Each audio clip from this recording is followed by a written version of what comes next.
Някой занал и казал черна котка с поглед на звер. Не, Иван от блока, с него съм голяма вер. Полиция я гони, си капани, всички изкофеха наред. Жандармерия с хуманни мерки, лов на звяр без късмет.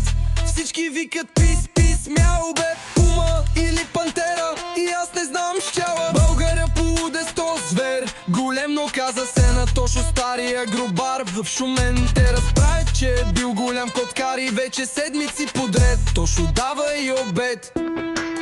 Пума или пантера, и аз не знам цяла. Българя полуде сто звер, голем, то оказа се, че хич не е звяр, а пантерата и тя кът бай. Тошо заработи като гробър, кинтите заваряха и за двамата бе брат, но в един случай котката на бай.